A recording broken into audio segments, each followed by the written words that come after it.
बेटा after ending with TIR आज हम लोग प्रिज्म को शुरू करेंगे। और प्रिज्म क्या है, तो सिंपल सी बात में अगर मैं आपको बताता हूँ कि व्हाट इज प्रिज्म, तो एक ऐसा मीडियम जिसकी रिफ्रैक्टिंग सरफेस एक दूसरे के इंक्लाइंड है। A transparent medium whose refracting surface are inclined to each other. अब इसका रिफ्रैक्टिंग सरफेस कौन सा है, या तो ये है या ये है या ये है। फिर तीनों के तीनों आपस में कैसे हैं, एक दूसरे पे इंक्लाइंड है, राइट। तो ऐसे सब्सटेंस को हम लोग क्या बोलेंगे बेटा, प्रिज्म बोलेंगे। क्लियर है। अब आगे जो हमारे पास आता है प्रिज्म में, वो टाइप्स ऑफ प्रिज्म। जो प्रिज्म है मेजरली 3 टाइप के होते हैं। सबसे पहला जो हमारे पास आता है, जो आपके पास होता है 90 डिग्री पे बढ़िया आ जाता है, ठीक है, इस तरीके से आपके पास रहता है। ठीक है, अब मेरी बातों को ध्यान सुनिएगा कि यहाँ पर एक क्वेश्चन बना था नीट में शायद 2015 या 16, ठीक है।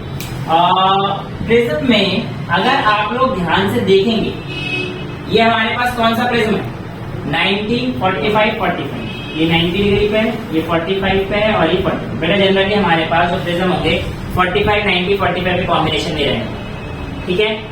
अब यहाँ पर हमारे पास किस तरीके से इमेज बनेगी ये आपको पता होना चाहिए, ठीक है। देखो यहाँ पर से जो हमारे पास लाइन जाएगी वो कुछ इस तरीके से सिंपल से जाएगी सीधी, कि हमारे पास ये तो प्लेन है और इस प्लेन के अगर परपेंडिकुलर कोई चीज आ रही है तो हमारे पास वो कितने डिग्री का एंगल बनाएगी, 90 डिग्री का एंगल बनाएगी।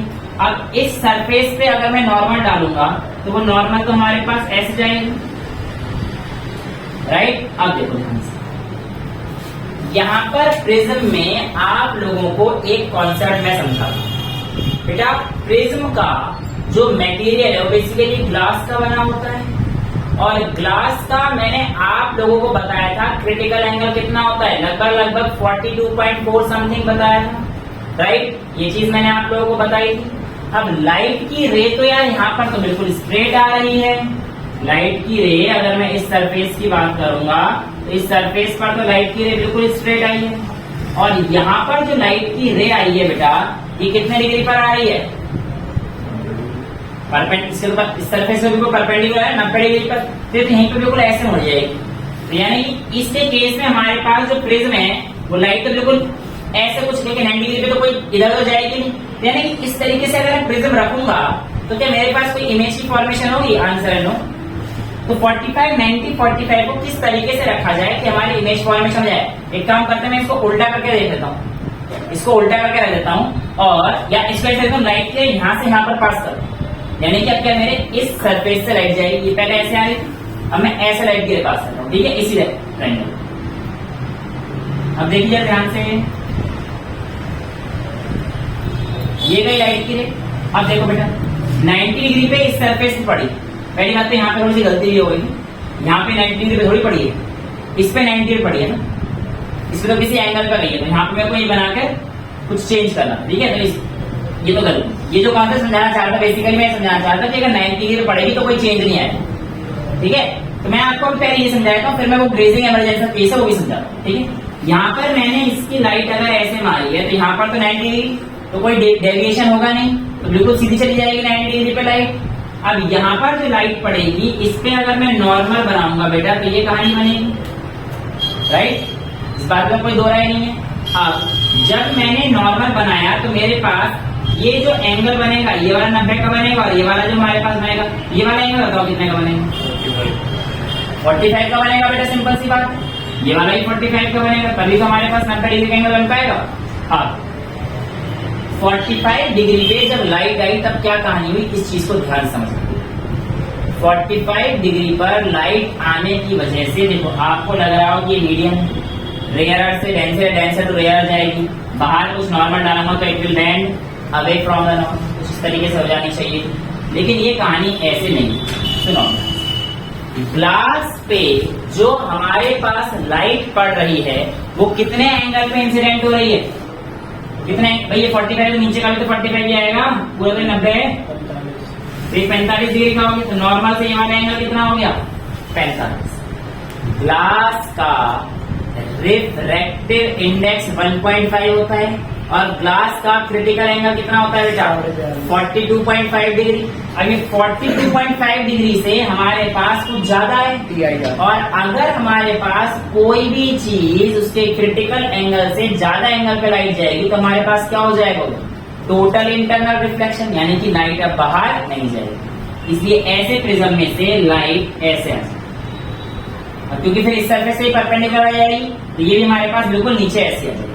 तो अगर मान के चलो आपका ऑब्जेक्ट ऐसे रखा होगा तो दो लाइट के सोर्स निकाल लो ऐसे ऐसे, तो लाइट की जो आएगी हमारे पास 90 डिग्री से क्या हो जाएगी इन्वर्टेड इमेज बन जाएगी। ठीक है, समझ में आया? तो इमेज कैसे बन जाएगी ऐसे इन्वर्टेड 90 डिग्री बन जाएगी। ऐसे जो आपके पास प्रिज्म्स हैं ये कहां पर यूज करे जाते हैं पेरिस्कोप। ये किसमें यूज करे जाते हैं हमारे आपके पास पेरिस्कोप में यूज करते हैं। ठीक है, तो ये क्वेश्चन पूछा गया अगर आपको 90 डिग्री से आपका कोई भी इमेज रोटेट कराना है तो आपके पास जो आपकी प्रिज्म की शेप होगी वो हमारे पास किस तरीके से होगी ये आपको पता रहना चाहिए। क्लियर है? अब दूसरा केस देखो, मैंने अपने प्रिज्म को कुछ इस तरीके से रख दिया 45 90 45 इस बार ऐसे, ये 90 पे होगा बेटा हमारे पास और यहाँ पर 40, राइट। अब देखो बेटा इस बार जो मेरे पास कहानी आएगी वो कुछ इस तरीके से आएगी, देखो ध्यान से, ये वही हो जाएगा हमारे पास परपेंडिकुलर सरफेस, यहाँ पर से लाइट मारूंगा तो ये क्या आ जाएगी नीचे आ जाएगी। अब ये नीचे आई तो यहाँ पर भी हमारे पास इस तरफ बेंड हो जाएगी, देखो ना ध्यान से, यहाँ पर अगेन वही कहानी हुई होगी, भाई ये 90 ये 90 ये 45 ये 45 तो ग्लास के रिफ्लेक्टिंग तो टोटल रिफ्लेक्शन हो जाएगा। अब यहाँ पर हमारे पास जो लाइट की रे आई है वो इस पे आई है तो ये भी हमारे पास इससे क्या हो जाएगा दोबारा TIR हो जाएगा, और जब TIR हो जाएगा तो इधर जाएगा, इस पे 90 डिग्री से लाइट आ रही है तो ये बिल्कुल वापस ऐसी आ जाएगी। तो यहाँ पर अगर मैं एक और इमेज बनाता हूँ ऑब्जेक्ट रखकर ऐसे, तो ये आपको समझ में आ गया होगा कि अब कैसे काम होगा। 180 डिग्री से तो जो 180 डिग्री को घुमाने के रहते हैं आपको कहते हैं कोरो प्रिज्म्स। क्या बोलते हैं? ऐसे प्रिज्म्स को हम लोग क्या बोलते हैं कोरो प्रिज्म्स। क्लियर है? यहाँ तक किसी बच्चे को कोई डाउट तो नहीं है। अब हम लोग क्या करना है सिर्फ और सिर्फ इमेज इन्वर्ट करनी है और दूसरी साइड पे करनी है। तो यहाँ पर हमारे पास जो प्रिज्म का अगर मैं ऐसे बना देता हूं तो क्या कहानी रहेगी? अब देखो बेटा आपकी जो कहानी रहेगी ये वाली रहेगी जो मैं गलत बता रहा था, क्योंकि हमारे पास किसी एंगल पे लाइट आएगी तो ये वाली कहानी, मैंने कहा था ना मेरे को ये वाला कॉन्सेप्ट समझा था TIR का, इसलिए मैंने जो है थोड़ी सी गलती कर दी थी शुरुआत में, लेकिन अब जो है सही है। ठीक है, अब देखो क्या कहानी है।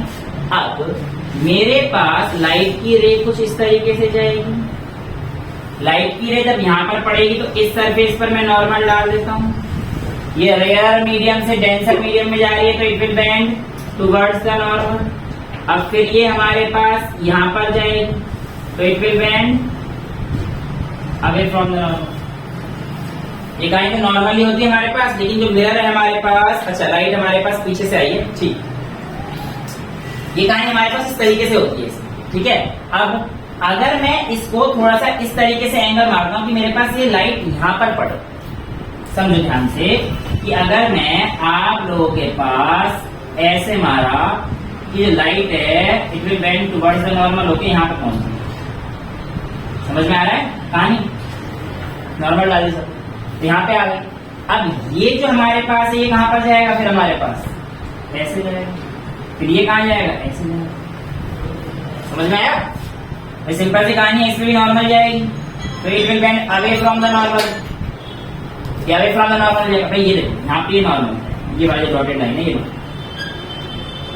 लाइट की रे स्ट्राइक किया यहाँ पे it will bend towards the normal की तरफ गई। अब यहाँ पर क्या होगी? TIR, क्योंकि यहाँ पे तो वही कहानी हो जाएगी 90 45 वाली, तो TIR हो गया, टोटल रिफ्लेक्ट कर गई। अब फिर यहाँ पे आपके पास मीडियम सेपरेट कर रहा है, मीडियम सेपरेट कर रहा है तो यहाँ पे क्या हो जाएगा? It will bend away from the normal. Similarly यहाँ पर भी मैं अगर दूसरी लाइट की रे मारूंगा ऐसे, अगर कोई ऑब्जेक्ट रखा है बेटा, यहाँ पे अगर एक ऑब्जेक्ट रखा होगा तो ऐसे ऐसे जाएगा, फिर ये ऐसे जाएगा। ठीक है, समझ में आ रहा है? फिर हमारे पास यहाँ पे नॉर्मल बनेगा तो इट विल बेंड जो और हाँ बेटा ये भी हमारे पास उल्टी है। ये वाला जो प्रिज्म है ये हमारे पास कहाँ पे होता है, बाइनोक्यूलर्स में जो होते हैं या लैंप लैंटर्न्स जो होते हैं, बाइनोक्यूलर्स जो होते हैं उसमें, या फिर जो लैंप लैंटर्न्स होते हैं इनमें जो चीजें हैं ये आप लोगों के पास इस तरीके की प्रिज्म, ठीक है। तो ये आप लोगों से पूछा जाता है कि भाई किस तरीके से इमेज रखी थी या ऐसे रखी तो कैसे होगा, तो इसमें भी हमारे पास TIR का खेल हम लोगों को समझ में आ जाना चाहिए। तो मैं ये वाला केस समझाना चाह रहा, समझ में आ गया तो गलत बन गया, क्लियर। चलिए अब आगे हमारे पास जो प्रिज्म है उसमें कुछ एंगल्स होते हैं और उन एंगल को आज हम लोग जानेंगे। देखो सबसे पहले तो हमारे पास एंगल ऑफ प्रिज्म क्या होता है, तो देखो एंगल ऑफ प्रिज्म की अगर हम लोग बात करते हैं तो आप लोगों को बताया जाता है कि हमारे पास ये सिंपल सा जो एंगल है ये प्रिज्म का एंगल, लेकिन ऐसा कहना हर बार सच नहीं। एंगल ऑफ प्रिज्म एक्चुअल में वो एंगल है जो आपके पास दो रे के बीच में बन रहा है। अब देखो ये एंगल ऑफ प्रिज्म पता है क्यों है, क्योंकि यहाँ पर आपके पास इंसिडेंट सरफेस ये है और एमरजेंट सरफेस ये है। देखो अगर लाइट जाएगी ऐसे होके कुछ ऐसे हो जाए, तो इंसिडेंट और एमर्जिंग सरफेस के पास इन दोनों सरफेस के बीच में जो एंगल इंक्लाइंड होगा वो हमारे पास क्या आएगा, एंगल ऑफ प्रिज्म। अब देखो क्या हर बार एंगल ऑफ प्रिज्म यही होगा, जरूरी नहीं है, जरूरी नहीं है। अगर मैं लाइट की रे को यूं करके कुछ यूं कर देता तो एक सरफेस ये हो गई, एक सरफेस ये हो गई। इस बार हमारे पास जो एंगल ऑफ प्रिज्म बनेगा बेटा वो ये वाला बन जाएगा। यानी कि एंगल ऑफ प्रिज्म वेरी करता है, ये डिपेंड करता है कि आप लोगों के पास आपकी इंसिडेंट रे और एमरजेंट रे कहां पर से निकली। क्लियर है, यहाँ तक तो कोई डाउट नहीं है। अब देखिए बेटा अपना ध्यान से, जो हमारे पास प्रिज्म में वेरिएशंस आई उन वेरिएशन से क्या क्या चीजें सीखने को मिलेंगी और क्या क्या हमारे पास अलग अलग एंगल कैसे कैसे बने। ठीक है, मैं इसी एंगल ऑफ प्रिज्म को मानते हुए, जो कि स्टैंडर्ड सभी बुक्स में ये चीज है, ठीक है, ये सॉल्व कर रहे हैं। लाइट की रे आप लोगों के पास लेट से कुछ इस तरीके से पड़ती है। जब लाइट की रे हमारे पास इस तरीके से पड़ेगी तो आप लोगों के पास यहाँ पर दो बाउंड्री को सेपरेट करने वाला एक आपको बाउंड्री दिखेगी, भाई एयर और इसको सेपरेट करने वाली एक बाउंड्री दिखेगी। तो मैं यहाँ पर क्या डालूंगा बेटा, एक नॉर्मल डालूंगा और यहाँ पर आप लोगों के पास light will bend towards the normal की तरफ बेंड होती हुई आपको लाइट दिख जाएगी। जब आपके पास यहाँ पर दो मीडियम सेपरेट होंगे तो इस तरफ भी हमारे पास एक लाइट की रे होगी जो कि इस बार away from the normal bend कर रही है। तो यहाँ पर आप लोगों के पास इस नॉर्मल के साथ जो इंसिडेंट ने एंगल बनाया होगा ये आपके पास कितना आ जाएगा बेटा, एंगल ऑफ इंसिडेंस आ जाएगा।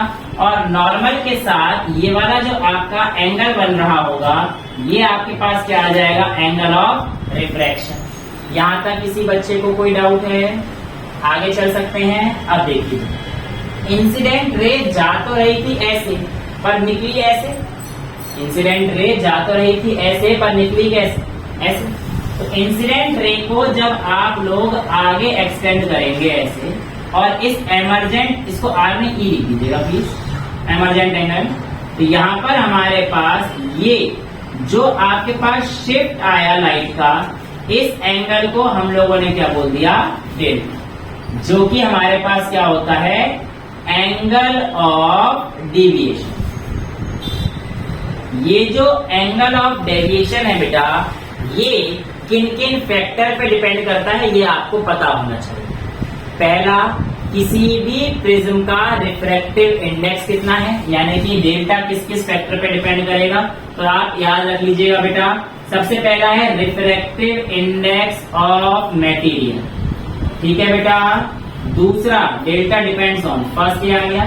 दूसरा बेटा, आपके पास एंगल ऑफ इंसिडेंस कितना है। तीसरा बेटा, आप लोगों का डिपेंड करता है wavelength of the light use, आपने कौन सी वेवलेंथ दी है इस चीज पर भी डिपेंड करता है। और चौथा, डिपेंड करता है आपके पास कि आपके पास आपने जो प्रिज्म लिया है उसका हमारे पास एंगल कितना है। यहां तक किसी बच्चे को कोई डाउट है? क्लियर है इतना? अब अगर मैं आप लोगों से बात करूं, देखो ये जो हमारे पास रे थी, पहली वाली रे, ये वाला जो एंगल बेसिकली बना रही है, ये डेल्टा बनता कि लाइट की रे ऐसे जाती पर ऐसे चली गई। ये इस रिफ्रैक्टिंग सरफेस की वजह से आने वाला क्या है? डेविएशन। और इस रिफ्रैक्टिंग सरफेस की वजह से डेविएशन आया वो कैसे? लाइट की रे जा तो ऐसे रही लेकिन गई ऐसे, तो ये वाला जो एंगल बना, ये मेरे पास क्या बना? Delta two. तीनों चीजें क्लियर है? एंगल ऑफ डेविएशन क्लियर है तीनों। पहला जो मैंने आपको डेल्टा वन दिखाया है, वो पहली जो हमारे पास बाउंड्री आई उसकी वजह से जो डेविएशन हुई वो वाला एंगल है बेटा। जो डेल्टा टू दिखाया है वो हमारे पास दूसरी बाउंड्री आने की वजह से, और जो प्रॉपर डेल्टा जिसके बारे में आज हम लोग चर्चा करेंगे वो प्रॉपर इंसिडेंट लाइट और एमर्जेंट लाइट के बीच का एंगल, तो दोनों प्लस करके वही आएगा। हाँ ठीक है। अब हमारे पास ये कहानी आप लोगों को समझ में आ रही है? यहां तक तो कोई दिक्कत होगी नहीं? ठीक। अब ये नॉर्मल से जो हमारे पास ये वाली लाइट है, क्या ये आपके पास एंगल ऑफ रिफ्रैक्शन मान लेंगे? अब ये एंगल ऑफ रिफ्रैक्शन ध्यान समझिएगा, बच्चे कुछ यहाँ पे कंफ्यूज है, सर ये आर और ये आर तो आपस में इक्वल होगा? नहीं, ध्यान सुनो। आपके पास मीडियम में लाइट ऐसे आ रही थी, अब ये टुवर्ड्स द नॉर्मल की तरफ बेंड कर रही है, तो आगे चलते चलते चलते चलते वो यूं हो रही है ना, तो ये देखो एंगल तो चेंज हो गया ना बेटा। यहाँ पर तो कोई और एंगल है, यहाँ पर कोई और एंगल, तो इसलिए ये जो एंगल है ये तो आर है, ऊपर वाला एंगल आर, ये कुछ और एंगल होगा। ये एंगल लेट से आर डैश, ये एंगल क्या हो जाएगा मेरे पास? Are dash. तो ये तो अलग अलग एंगल। चीजें क्लियर है यहाँ तक? कोई डाउट तो नहीं है बेटा? अच्छा, अब आप लोगों के पास आपको पता होना चाहिए, इसको क्या नाम दूं? पी क्यू और आर, ठीक है? हाँ, इसको है मुझे एंगल ऑफ प्रिज्म है ना, ए दे दिया, ठीक है, इसलिए ए दिया। अब अगर मैं आप लोगों से दो तीन चीजें कह देता हूं छोटी मोटी सी, तो आपको पता होना चाहिए कि पी ए क्यू आर आपके पास आपका एक क्वाड्रिलेटरल है। क्या ये बात सच है? इसमें तो किसी को कोई दिक्कत नहीं है। क्लास 6, 7, 8 कहीं पे पढ़ा होगा कि क्वाड्रिलेटरल के ऑपोजिट साइड का जो सम होता है वो 180 डिग्री होता है। पढ़ा है ये चीजें? पूरे का 360 और ऑपोजिट का 180 बेटा। अब ऑपोजिट साइड में क्या मैं इस वजह से ये लिख सकता हूं, angle of prism plus P R Q बराबर 180 डिग्री है? क्या मैं ये चीज लिख सकता हूं? इस बात से तो किसी को कोई दिक्कत नहीं होनी चाहिए।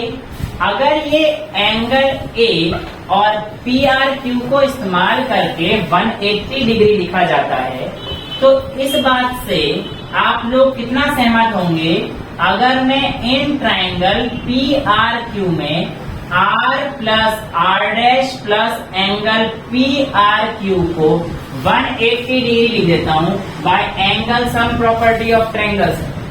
भाई ट्राइंगल के सबका सम तो 180 डिग्री होता है, तो मैं ये लिख सकता हूं this plus this plus this 180 degree है।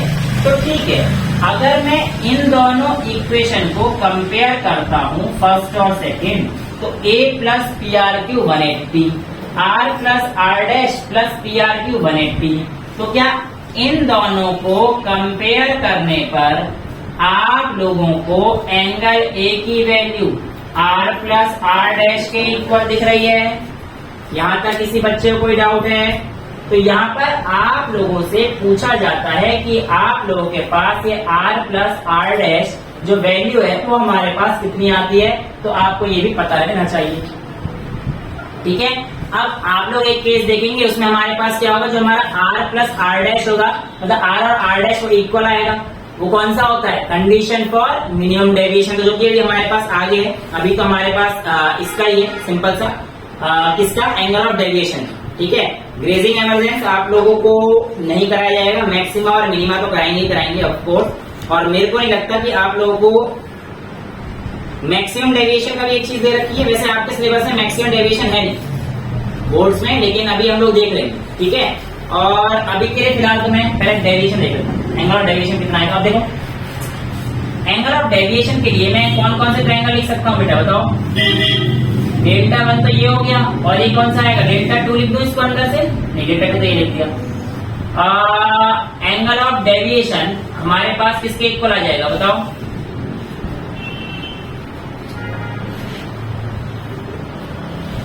इस ट्रायंगल में पी क्यू एन, ठीक है। अब ध्यान से रहना, in triangle P Q N, delta 1 delta 2 की जगह मैं यहाँ पे ले देता हूँ 90 माइनस x और y। तो क्या आप इस बात से सहमत होंगे कि मेरे पास x प्लस वाई जो होगा ये डेल्टा के इक्वल होगा, axial angle property of a triangle, ये तो क्लियर है भाई। x और y का सम आप समझ रहे हो, x और y ये वाले, ये आपका डेल्टा है, यहां से नॉर्मल लाइन जा रही है, ये x है आपका और ये y है, तो x plus Y delta, clear है ठीक। अब मैं आप लोगों को कहता हूं कि x कितना है, तो क्या आप लोगों को x दिख रहा है, आपका ये पूरा i में से अगर मैं r को माइनस करूंगा बच्चा, तो क्या मेरे पास x आ जाएगा। तो यहाँ पर आप लिख सकते हो x यानी कि i माइनस r चलेगा, i माइनस r और प्लस y का वैल्यू कितनी हो जाएगी बेटा बताओ मेरे को, e में से r डैश माइनस करो तो y आ जाएगा, तो plus e minus r dash, क्या ये डेल्टा के इक्वल मान लेंगे आप लोग, चलेगी मेरी बात ठीक है। अब यहाँ पर आप लोगों के पास क्या आ जाएगा, i प्लस e माइनस दोनों कॉमन ले लीजिए, r plus r dash is equal to delta, delta क्या है हमारे पास, एंगल ऑफ डेविएशन, भाई कितना डेविएट किया हमारे पास लाइन, ठीक है। तो क्या आप इसको ऐसे सकते हैं, i plus e minus a is equal to delta, क्योंकि r प्लस r डैश तो हमारे पास a के इक्वल था, तो यहाँ पर आपके पास i प्लस e किसके इक्वल हो जाएगा, डेल्टा प्लस a।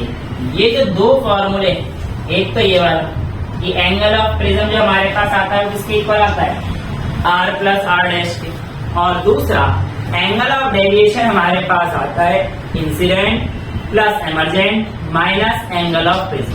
तो ये जो दो फॉर्मूले हैं बेटा, ये आप लोगों को पता रहने चाहिए। अब हमारे पास जो अगर टॉपिक जो बुक में दे रखे हैं वैसे ये आप लोगों के पास आएंगे नहीं। एंगल ऑफ डेविएशन मैंने आपको बता दिया, कॉन्सेप्ट ऑफ पहले नो इमरजेंस देखें, यानी कि इस बार जो लाइट है वो एमरजेंट हुई नहीं, राइट बाहर नहीं। तो जो अगर टॉपिक है वो दे रखा है कंडीशन फॉर नो इमरजेंस, की लाइट की रे हमारे पास क्या हुई है, आई एमरजेंट नहीं। देखो ऐसा पाया गया प्रैक्टिकली, हालांकि डेरिवेशन भी है, ये अगर एंगल ऑफ प्रिज्म, ये जो एंगल ऑफ प्रिज्म है 2 टाइम्स क्रिटिकल एंगल के अगर इक्वल होता है, अगर इफ ए सॉरी ग्रेटर होता है, if A is greater than 2 times of theta C, theta C क्या यहाँ पे critical angle of the material, ठीक है। तो ऐसे केस में कोई भी वैल्यू हो, what ever be the value of angle of incidence, light will never emerge out, यानी कि यहाँ पर कोई भी never, light never emerge out. ये केस कब होता है, जब आपके पास एंगल ऑफ प्रिज्म किससे ज्यादा होता है बेटा, 2 थीटा। ऐसा प्रिज्म भी किसी ऑब्जेक्ट में, हाँ बेटा सिंपल सी बात है, आप लोगों को अगर टोटल इंटरनल रिफ्लेक्शन करानी है उसके अंदर तो आप इस प्रिज्म का इस्तेमाल कर सकते हो। अब आपको पता है क्रिटिकल एंगल हमारे पास 42.5 का होता है, तो 86 डिग्री पे प्रिज्म बना दो एंगल पे रख के आपका टोटल इंटरनल रिफ्लेक्शन आ जाएगा, अगर ग्लास केस में आप यूज कर रहे हो, राइट, समझ में आ गया। तो यहाँ से आप लोग लिख सकते हैं कि ऐसा देखा जाए, फिर आपसे कहेगा अगर हमारे पास, सुनो जैसे इसमें क्वेश्चन पूछा इससे क्वेश्चन पूछ जाएगा कि बताओ अगर हमें ऐसा प्रिज्म चाहिए जिससे एमर्जिंग नहीं होगी, तो बताओ उसका रिफ्रैक्टिव इंडेक्स कितना होगा या कितना होना चाहिए मिनिमम। तो ठीक है, आप लोगों को पता है कि हमारे पास जो साइन थीटा या क्रिटिकल एंगल होता था ये किसके इक्वल था, 1/μ टाइम्स। अभी जो म्यू है ये बड़ा होना चाहिए 1/sin टाइम्स ऑफ 2 थीटा। भाई इस केस में हमारे पास 2 थीटा सी आ गया, समझ में आ रहा है। तो ये हमारे पास वैल्यू आती है कि आपके पास जो रिफ्रैक्टिव इंडेक्स है वो हमारे पास इतना होना चाहिए ऐसे केस में। या फिर साइन इसको आप कह सकते हैं थीटा को, थीटा सी को a/2, इसकी जगह पर हम लोग हटा देता हूँ पूरी थीटा सी को लिखता हूँ 1 साइन ऑफ क्रिटिकल एंगल, ये होता है sine of critical angle, mu equal to 1 sine of critical angle. अब थीटा सी के वैल्यू कितनी आएगी a/2 आ जाएगा बेटा हमारे पास। तो यहाँ पे mu must be greater than 1 sine of theta C equal to a/2। ठीक है, अगर ये वैल्यू हमारे पास रहती है, म्यू की वैल्यू इससे ग्रेटर रहेगी, तो ऐसे केस में हमारे पास क्या होगा बेटा, आपका लाइट कभी भी बाहर नहीं जाता। ठीक है, तो बेटा ये कंडीशन किसी भी बॉडी के मटेरियल की रिफ्लेक्टिव इंडेक्स की रहेगी जहां पर आपके पास कोई भी इमरजेंस नहीं होगा। अब आपको मैंने एक चीज बताई थी जब मैंने टीआईआर कराया, तो ग्रेजिंग इमरजेंसी, यानी कि जब बिल्कुल बॉडी के पैरेलल कोई भी रे जाती है तो ऐसे केस में हम लोग उसे क्या बोलते हैं, ग्रेजिंग इमरजेंस। अभी ग्रेजिंग इमरजेंस कैसे बनता है, क्या बनता है, आइए देखते। देखो यहाँ पर आप लोगों के पास कहानी तो बिल्कुल सेम होगी। इंसिडेंट रे आपके पास गई, यहाँ पर आपने नॉर्मल बनाया, यहाँ पर रिफ्रैक्टेड रे गई और आपने यहाँ पर भी एक नॉर्मल डाला। अब इमरजेंट रे कहाँ से जाएगी, ये आपका सवाल बनता है, आप लोगों को पता है बेटा। अगर ग्रेजिंग चीजें जा रही हैं तो इसका मतलब आपके पास ये कहानी है कि जो लाइट की रे है वो यहाँ पर चली गई है और जो एंगल ऑफ इमरजेंस है वो हमारे पास, ये देखो सरफेस से 90 डिग्री एंगल बनाएगा, ये 90 वाले डायग्राम ऐसे दिख रहा है पर है तो 90 समझ में आ रहा है। ये केस हमारे पास किसका हो जाएगा, ग्रेजिंग इमरजेंस का। अब ग्रेजिंग इमरजेंसी केस में मेरे पास ये वाला जो एंगल रहेगा ये कितना रहेगा, एंगल ऑफ इंसिडेंस, ये लेट से मेरे पास R1 हो जाएगा। अब ये वाला जो एंगल आएगा ये कितना आएगा, R2 आएगा, R2 आएगा बेटा, इसमें कोई दिक्कत वाली चीज है नहीं। अभी जो R2 है, क्या आप इसको क्रिटिकल एंगल के इक्वल लिख सकते हो, बिल्कुल लिखा जा सकता है, क्योंकि मैंने आप लोगों को जब टीआईआर की कंडीशन बताई थी, डेंसर से रेयर में जाते वक्त एक ऐसी लाइन थी ग्रेजिंग की जहां पर हमारे पास R की वैल्यू क्या हो गई थी, 90 डिग्री हो गई थी। यही कहानी थी हमारे पास, यानी कि जो मेरे पास R2 की वैल्यू है वो मेरे पास किसके बराबर है बेटा, क्रिटिकल एंगल के इक्वल है। तो यहाँ पर आप लोग क्या कीजिए कि आप यहाँ पर क्या लगाएंगे, स्नेल्स लॉ लगाएंगे। स्नेल्स लॉ अगर आप लगाएंगे तो रिफ्रैक्टिव इंडेक्स ऑफ मैट्रिक्स आपको दे ही रखा, ठीक है। तो आप पहले एक फेस पर स्नेल्स लगा लीजिए, फिर दूसरे पर आ जाए। तो इसने पहले यहाँ पर लगा रखा है ABC इन सरफेस ABC या on surface AB, in triangle ABC on surface AB using Snell's μ1 air है। तो यहाँ पर आप लिख सकते हैं μ1 of sine I is equals to μ2 of sine R1। यहाँ तक किसी बच्चे को कोई दिक्कत है? μ1 मेरे पास क्या है बेटा, एयर है, तो एयर के साथ इसका रिफ्रैक्टिव इंडेक्स कितना आएगा 1, तो 1 of sine I is equals to μ2 मुझे पता नहीं है, तो यहाँ पर आ जाएगा μ2 टाइम्स साइन R। तो μ2 ना लिखकर इसको सिंपल है लिख दूं, लेट्स से इसका एयर के रेस्पेक्ट में जो भी होगा उसी का नेचुरल एब्सोल्यूट रिफ्रैक्टिव इंडेक्स आ जाएगा। ये मैं तुम्हें करा चुका, राइट। तो μ2 की जगह पर म्यू लिख दिया, तो यहाँ पे आपके पास म्यू की वैल्यू क्या आ जाएगी, mu is equals to sine I by sine R। क्या यहाँ तक किसी बच्चे को कोई दिक्कत है? ये चीज हम लोग पहले भी कर चुके, ठीक है। अब मेरे को जो दिक्कत थी वो तो ये थी कि मेरे को यहाँ पे R1 और R2 की वैल्यू तो पता ही नहीं। तो T की वैल्यू तो हमारे पास मान ली 90 है, R2 मेरे पास C है, लेकिन जो कहानी आ रही है वो मेरे पास किस किस की आ रही है, I की आ रही है, I की आ रही है, और दूसरी मेरे पास R की आ रही है। तो इसका रिफ्लेक्टिव इंडेक्स है, मेरे को निकालना है, तो फिर मैं R को देखूंगा, R को देखूंगा। तो R1 तो है नहीं, R2 मेरे पास, ये बार R2 को चेंज करने के लिए मेरे पास अगर R1 नहीं दे रखा होगा तो मैं इसका इस्तेमाल करके यूज कर सकता हूँ ऐसे कि R1 प्लस R2 बराबर एंगल ऑफ प्रिज्म होता है। निकालना है क्या आपको? मेरे को ये पूछा जाता है कि अगर हमारे पास ग्रेजिंग इमरजेंस होता है तो एंगल ऑफ इंसिडेंस कितना होता है। यहाँ से तो वैसे आप sine I is equal to mu times sine R लिख सकते हो, बराबर कर दो साइन है है ना? और साइन वही तो कह रहा हूँ ना, जो आपके पास ऑप्शन दिए गए उसके हिसाब से अगर आपको ए और सी की टर्म्स में लिखना हो तो कैसे लिखेंगे ये चीज होगा। ये तो आपने ये तो सिंपल हो गया, तो कोई बता देगा बच्चा equal to sine R2 upon E भी तो लिख सकते हो। फिर इसका mu one sine I is equal to लेके तो R2 में लिखा ना, क्रिटिकल एंगल और एंगल ऑफ प्रिज्म पे उस पे लिखा है। R2 तो बात करें एंगल क्या R2 क्रिटिकल एंगल है, पर इसको आपको इसके साथ यूज करना है, ठीक है। तो आपके पास ये क्या आ गया, R1 प्लस R2 a, तो यहाँ पर R2 की वैल्यू कितनी आ जाएगी, a माइनस R1, ठीक है। तो ये चीज आप लोग यहाँ पर डाल देना, साइन R कौन सा वाला है, R1 है ना, तो R1 is equal to R1 आएगा ना यहाँ पर, यहाँ पे आपके पास R1 is equal to a minus R2, और R2 की वैल्यू क्या है बेटा हमारे पास, a माइनस सी, क्रिटिकल है। क्लियर बेटा, कोई डाउट तो नहीं है इसमें छोटा सा। चलिए अब यहाँ पर हटवा दीजिए, sine I is equal to mu times sine of क्या आ गया बेटा मेरे पास, R1 की जगह पर a माइनस सी, ये क्या है साइन a माइनस बी, भाई C क्रिटिकल एंगल है और A एंगल ऑफ प्रिज्म है, ठीक है।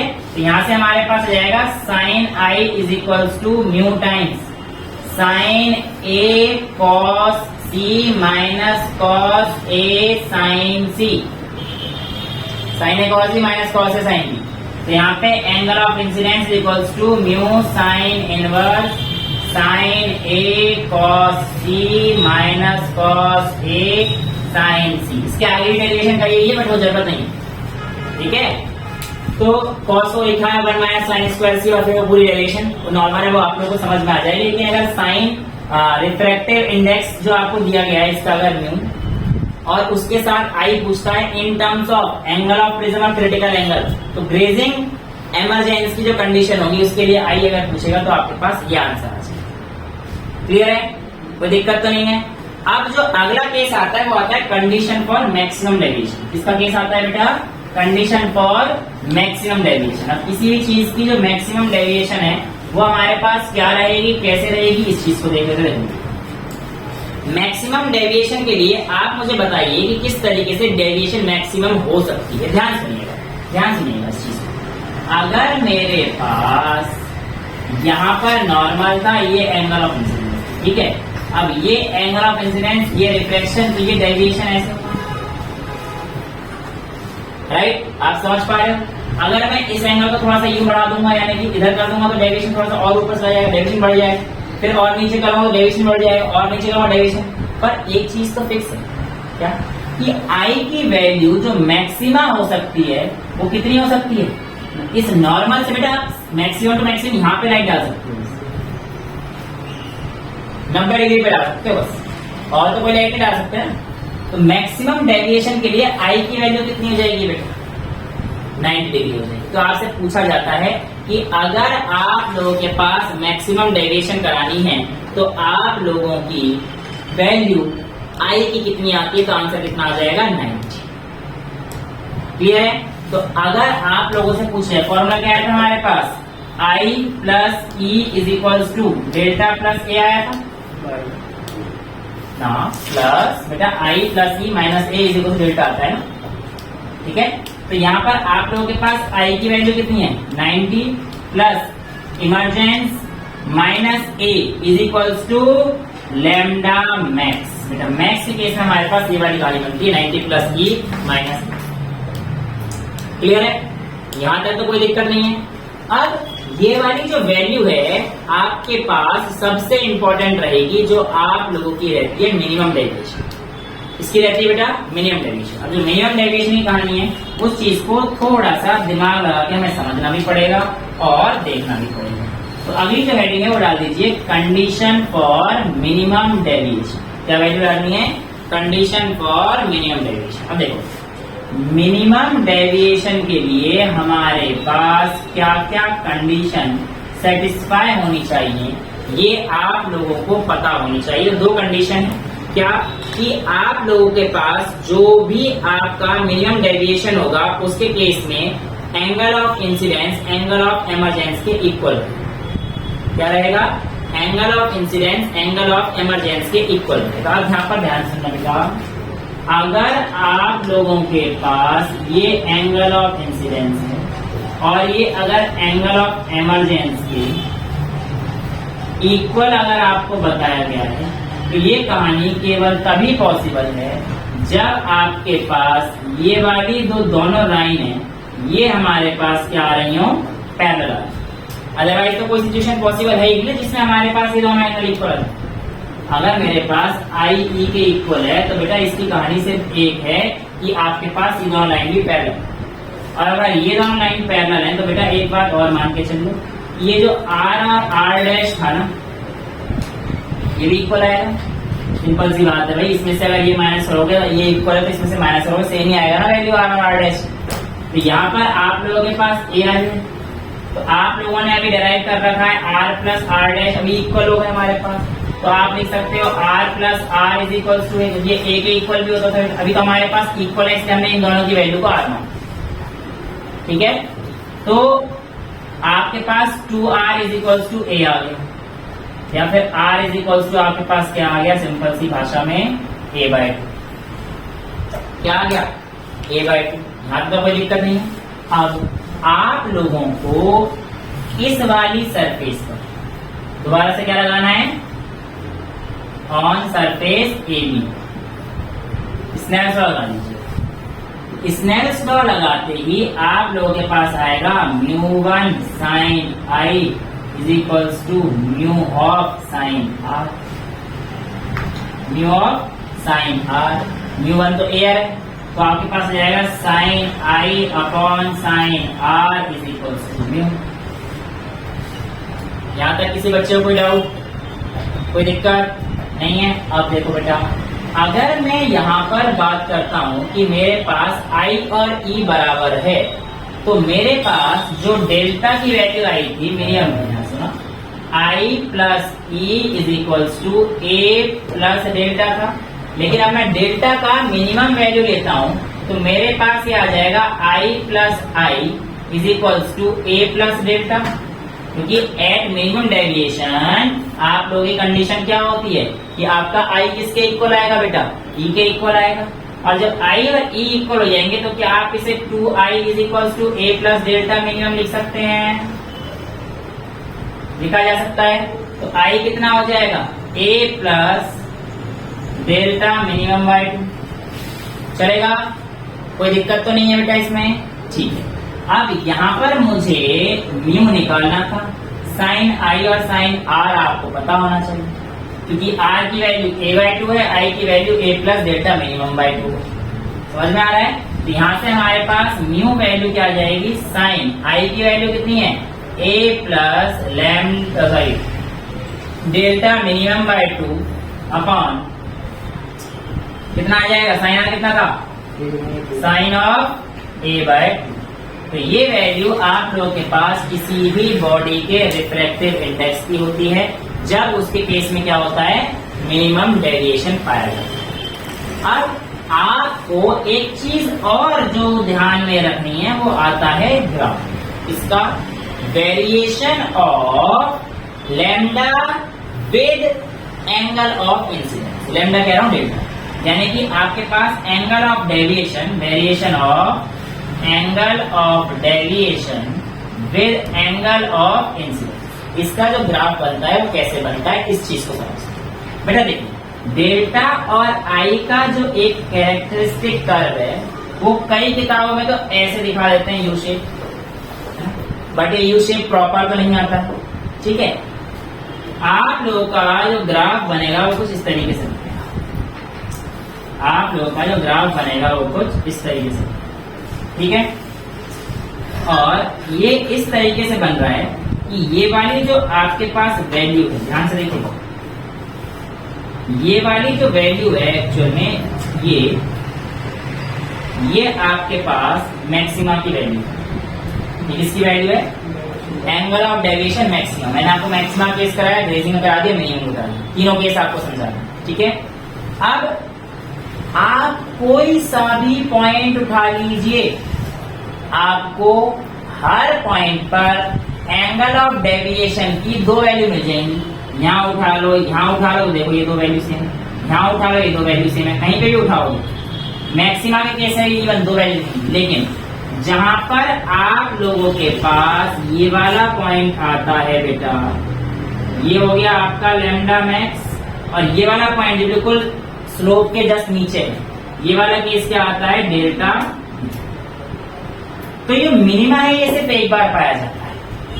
तो इसका मतलब जो आप लोगों के पास एंगल ऑफ मिनिमम डेविएशन है, इसका मैं ग्राफ बनाऊंगा एंगल ऑफ डेविएशन का एंगल ऑफ इंसिडेंस के साथ, तो उसमें क्या देखा जाएगा, जैसे जैसे आप लोग एंगल ऑफ इंसिडेंस बढ़ाएंगे वैसे वैसे आपका डेल्टा जो है वो कम होता जाएगा, कम होता जाएगा, कम होता जाएगा, और कम होते होते कहां पर पहुंच जाएगा, मिनिमम डेविएशन पहुंच जाएगा।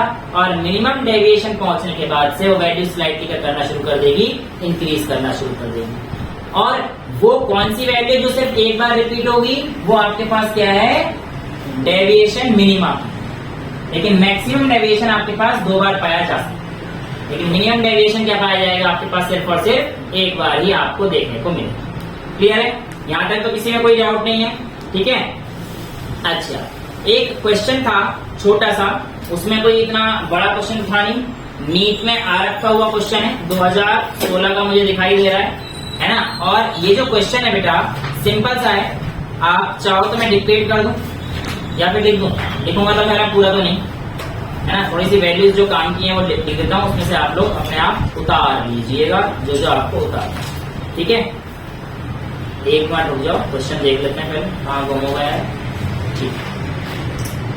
2016 फेज 2, देखिए क्वेश्चन आसान सा है, आप ध्यान सुनना क्या बोल रहा है। कहता है angle of incidence for a ray of light at a refracting surface of prism is 45 degree. ठीक है, एक प्रिज्म में उसका जो एंगल ऑफ इंसिडेंस आपको दे रखा है वो आपको कितना दे रखा है बेटा, इसमें 45 डिग्री दे रखा है। The angle of prism is 60 degree, angle of prism आपको कितना दे रखा है बेटा, इसमें 60 डिग्री दे रखा है। इफ द रे suffers minimum deviation through prism, अब रे में मिनिमम डेविएशन हुई, यानी कि ये वाली लाइन इसकी पैरेलल होगी, दिखा देते हैं, और ये वाला जो कहानी है हमारे पास आर ए है ना। आगे कहता है the angle of minimum deviation and the refractive index of prism are, angle of minimum deviation and क्या पूछा है दूसरा, रिफ्रैक्टिव इंडेक्स। तो आपको क्या क्या बताना है, एक तो एंगल ऑफ मिनिमम डेविएशन कितना होता है, यानी कि वो बताना है आपको, और दूसरा क्या बताना है आपको, म्यू बताना है। आप बताओ कैसे बताओगे। देखो यहाँ पर आप लोगों को पता होना चाहिए कि हम लोगों को चीजें कैसे कैसे निकालनी है, क्योंकि लंबे मेथड लगाएंगे तो फंस जाएंगे, लंबे मेथड लगाएंगे तो फंस जाएंगे। देखो सबसे पहले तो आप लोगों को ये चीज पता होनी चाहिए, आर में तो नहीं पता, आर तो मुझे नहीं पता, अगर आर पता पड़ जाएगा तो मैं भी बहुत आराम से निकालूंगा, लेकिन मुझे पता है ड्यूरिंग मिनिमम डेविएशन 2r बराबर 1 इक्वल होता है। तो r की वैल्यू कितनी आ गई, a/2 यानी कि 30 डिग्री आ गई, 30 डिग्री आ गई। मुझे क्या क्या निकालना था, आपका रिफ्रैक्टिव इंडेक्स, ठीक है, इस सरफेस पे लगा दो, μ1 times sine i is equals to μ2 times sine r, μ1 air से दे रखा था, साइन i साइन 45 का पता है, μ2 निकालना है, साइन r 30 निकल गया म्यू, और दूसरा में क्या निकालना था, angle of minimum, angle of minimum, ये तो क्वेश्चन है, एंगल ऑफ मिनिमम डेविएशन का फॉर्मूला मैंने दे रखा है, कहां गया, डेट दे रहा,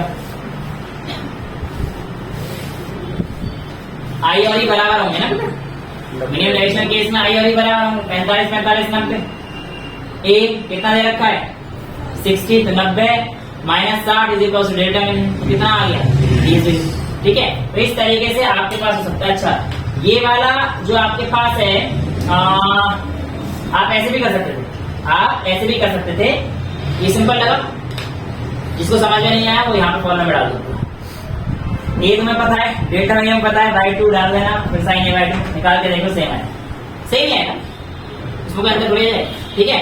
ये छोटा मोटे क्वेश्चन थे जो आपके पास आए थे, condition of maxima, no emergency, सारी चीजें मैंने आप लोगों को करा दी है, पोरो प्रिज्म मैंने आपको करा दिया है ना। प्रिज्म के पास प्रॉपर्टी होती है कि वो लाइट की डायरेक्शन को चेंज कर सकती है, ये सारी कहानी आपके पास प्रिज्म की रहती है, जिसमें हमारे पास थोड़ा बहुत कॉन्सेप्ट TIR का भी इंट्रोड्यूस था। हाँ एक क्वेश्चन था वो मैं आपको दे देता हूँ 2015, नीट में आया हुआ क्वेश्चन था 2015 का। तो उसने कहा था, मैंने आपको बताया कि जो हमारे पास लाइट डेविएट हो रही है डिपेंड करेगी कि आप लोगों ने कौन सी वेवलेंथ यूज करी है, ठीक है। तो उसमें जो क्वेश्चन था वो था कुछ इस तरीके से कि आपके पास ये लाइट है और 3 लाइट जा रही हैं ऐसे, ये रेड, एक वायलेट और एक रेड, एक वायलेट और एक ग्रीन। रेड, वायलेट और ग्रीन, ठीक है। इसमें ऐसे दे रखा था कि रेड का जो एग्जैक्ट डेटा है वो याद नहीं, रेड का जो वेवलेंथ है वो हमारे पास 1.3 है, इसका 1.42 कुछ का, इसका 1.5 ऐसा कुछ हमें दे रखा, ठीक है। आपको बताना था कि इनमें से कौन सा स्टेटमेंट सही, ठीक है। तो पहला था ऑप्शन की red colour will separate, red colour will separate 1.3 क्या है? रिफ्रैक्टिव इंडेक्स की वजह से इन सबकी वेवलेंथ दे रखी है, वेवलेंथ दे रखी है, इसकी इतनी है, इसकी इतनी है, इसकी इतनी, ठीक है। सबसे ज्यादा होती है। नहीं, जो दे रखा था क्वेश्चन है ना, तो जो कहानी है हमें वही चीज देखनी थी। तो अब यहाँ पर देखा है रेड कलर सेपरेट हो जाएगा, नंबर भी देखना है, कलर भी देखना है, तभी तो होमवर्क दे रहा हूँ, ठीक है। रेड कलर सेपरेट हो जाएगा और वायलेट और ग्रीन को छोड़ देगा, violet and green will leave behind, या फिर violet and green will not emerge out. दूसरा, violet and green will emerge out, है ना, एंड रेड विल नॉट।